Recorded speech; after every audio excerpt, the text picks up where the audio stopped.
All right, let's dive right in. In the next few minutes, we're going to talk about one tiny but super powerful word, a word that holds the key to protecting your energy. No. We're going to figure out why it's so darn hard to say and how you can start using it to choose yourself, totally guilt-free. So let me ask you something, and be honest with yourself. Does this question hit home? Someone asks for a favor or for you to take on yet another task at work, and your stomach just twists into a knot at the very thought of saying no. If that sounds, well, a little too familiar, then you are in exactly the right place. Okay, so let's put a name to this feeling. We're gonna call it the draining yes. You know the one, right? It's that automatic yes that slips out even when you know deep down that it's just going to completely exhaust you.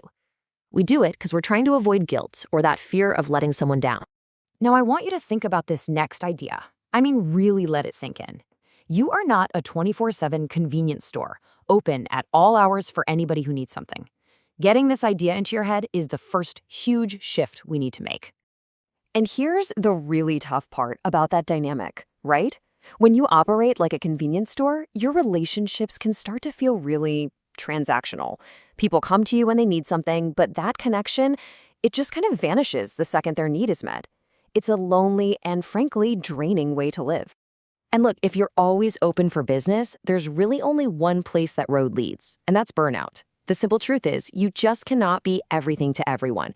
Trying to do it is a direct path to feeling completely depleted. So what does that actually feel like?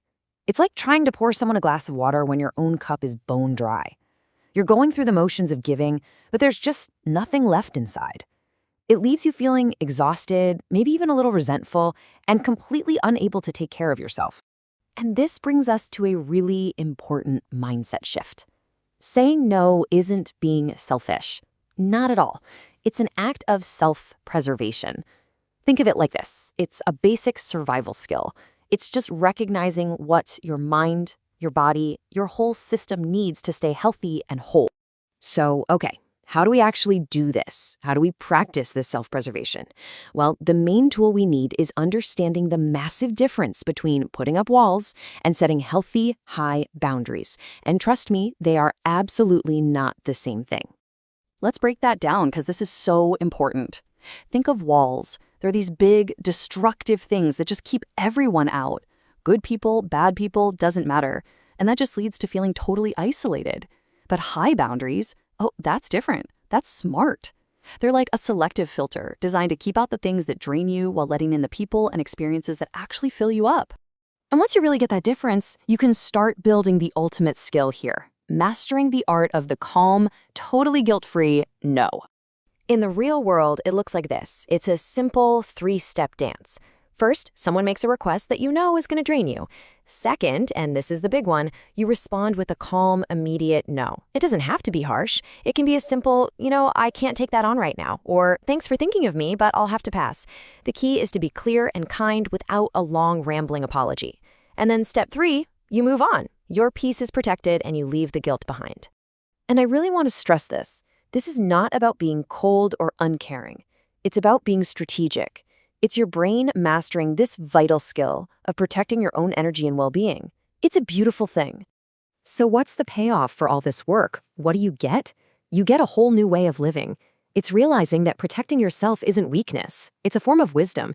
It lets you create and actually live in a quiet, defined space that is truly and beautifully your own. So let's just bring it all home. The rewards of these high boundaries are honestly life-changing. You finally break that cycle of burnout because you refuse to be treated like a 24/7 convenience store. And this allows you to create that quiet, defined space for yourself, all built on the wisdom that protecting your peace is absolutely essential. I'm going to leave you with this powerful idea because it's really the heart of this whole thing. I want you to burn this into your brain. Choosing yourself is not selfish. It is recognizing what your nervous system needs to stay whole. And to make this real, I've got one final question to take with you. So think about it this week. What is one no you need to say for you to protect your peace? Seriously, think about it. Your answer might just be the first step to changing everything.